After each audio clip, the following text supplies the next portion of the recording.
Doctor صاحب یہ علامہ Tabatabai صاحب تفسیر میزان رحمۃ اللہ علیہ، تو انہوں نے بھی تو اس پہ کام شروع کیا، تو ہم نے تو پڑھا ہے باقاعدہ مستند اس سے کہ ان کو نہیں کرنے دیا اس دور کے حوزہ کے علماء نے کہ یہ بہار پہ کیسے نقل، ایسا آپ کے علم میں ہے؟ یہ عمومی طور پہ یہ ہے کہ وہ تو خیر انہوں نے اچھا کیا، علامہ محمد حسین طباطبائی کا یہ موضوع نہیں تھا، اچھا ان کا یہ موضوع نہیں تھا، اور ان کو کرنے جو نہیں دیا جا رہا تھا اس کے اوپر کام، وہ یہ تھا کہ اس کو تو انسائکلوپیڈیا سمجھتے ہیں جی، جیسے ہم نے کہا کہ توحید خالص بھی نکال سکتے ہیں اور اس کے نام پہ شرک خالص بھی نکال سکتے ہیں۔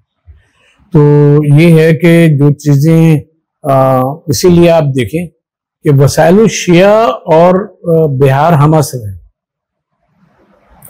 آپ بہار الانوار کے فقہی مجلدات دیکھ لیں، اگر قدیم جو 25 جلدی وہ ہے تو اس میں 3 جلدیں صرف فقہی اس پہ ہیں، اور اس میں بھی یہ نہیں ہے کہ انہوں نے اس کو اسناد کے ساتھ اس کے اوپر حکم لگایا یا وہ کیا، جبکہ یہ جو ہے آپ کی وسائل وہ تو 20 جلدیں جو ہیں وہ اس کے اوپر، اور دونوں اخباری ہم کہیں گے، دونوں ہاں دونوں اخباری، یعنی کہا جاتا ہے کہ علامہ مجلسی معتدل اخباری ہے، میں کیونکہ اس پہ آگے مستقل میں نے اخباری اصول پہ مستقل ہو گئی۔ صاحب یہ جو علامہ باقر بہبودی مرحوم ہے، ان نے جو صحیح اصول کافی پہ جو کام کیا، اور پھر صحیح الکافی بازار سے ان کی کتابیں اٹھوا دی گئی، اور باقاعدہ ہمارے آیت اللہ منتظری رحمۃ اللہ علیہ کا ذکر آتا ہے، انہوں نے بڑا اس پہ وہ کیا۔ تو ایک تو اس کی کیا وجہ تھی؟ تو کچھ علماء یہ کہتے ہیں انہوں نے صحیح الکافی جو نام رکھا تو اس علماء کو ایسا کہ تمہاری تحقیق پہ صحیح ہے نا، تو یہ تو پھر لوگوں میں یہ ہوگا بھائی، یہ جیسے بخاری والا تصور آ جائے گا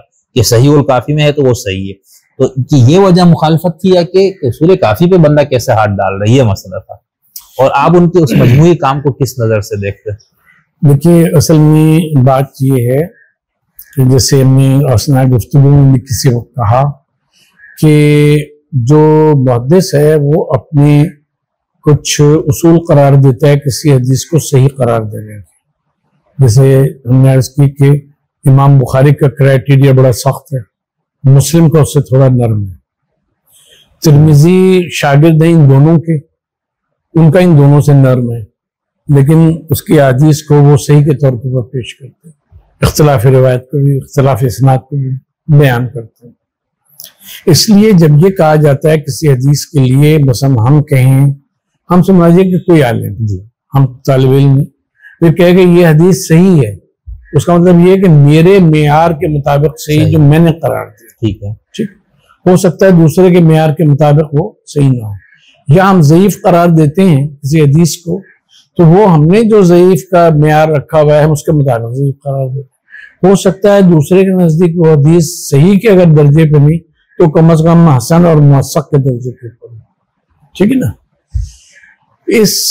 لیکن یہ ہے کہ اس کا واضح طور پہ پتہ ہونا ضروری ہے کہ وہ شخص اپنے اصول بیان کرے کہ کن معاییر کے اوپر وہ کسی حدیث کو صحیح قرار دیتا ہے، صحیح، اور کن معاییر کے اوپر اس کو صحیح نہیں قرار دیتا، یا دوسرے کسی درجے میں حسن کون سی حدیث ہے اس کے نزدیک وہ کون سی ہے۔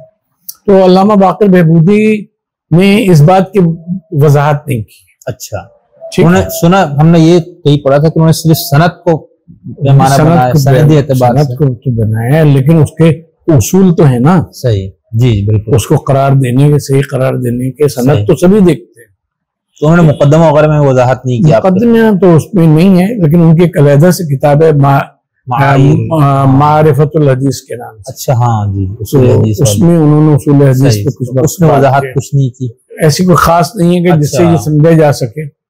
اسی لیے یہ ہے کہ علامہ مجلسی نے میرات العقول میں جو چیزیں صحیح قرار دی ہیں، جو روایات، ان میں سے بیشتر کو انہوں نے لیے ہی نہیں، کیونکہ ان کا معیار مختلف تھا، علامہ مجلسی کا مختلف تھا، وہ اپنے والد تقی مجلسی کی اس کے پر چلتے، روش کے پر چلتے، تو یہ چیزیں تھیں۔ اور دوسری بات یہی ہے کہ جب آپ نے صحیح کے نام پہ ایک کتاب دے دی تو دوسرا تو یہ سمجھا کہ اس کے علاوہ باقی ساری کتابیں، باقی ساری روایتیں جو ہیں وہ ضعیف ہیں یا موضوع ہیں، حالانکہ ایسا نہیں ہے۔ وہ اگر کافی میں اگر ضعیف سند سے موجود ہیں تو ہو سکتا ہے کسی ہو کیا سکتا ہے، گمان غالب یہ ہے کہ دوسری بالکل کتاب میں وہ صحیح سند سے دوسرے محدث نے صحیح سند سے دی. صحیح. صاحب مجھے تو کچھ ہے اس میں، میں کہہ رہا ہوں کہ آپ کی پوری علمی گفتگو اور اتنا گہرائی میں آپ نے جو چیزیں سمجھی اور اس کو آپ نے ہمیں بیان کیا، تو اس سے تو مجھے یہ لگتا ہے کہ ہمیں تو پھر کوئی حدیث پیغمبر یا معصوم کی طرف نسبت لے کے بیان کرنے بہت احتیاط کی ضرورت نہیں ہے.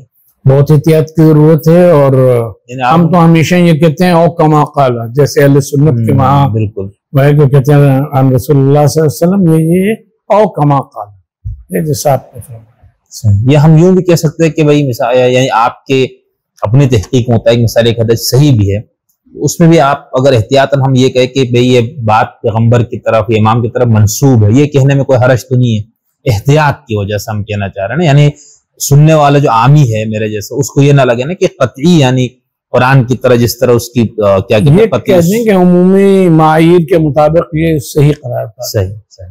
لیکن وہ ہے تو ضمنی نہ. ہاں وہ ہے. چلو بہت شکریہ، آپ نے اتنا قیمتی وقت ہمیں دیا. تو باقی بہت سے موضوعات ہیں جس پہ میں نے آپ سے کچھ ٹائم لینا ہے. ضرور. تھینک یو، بہت شکریہ جی.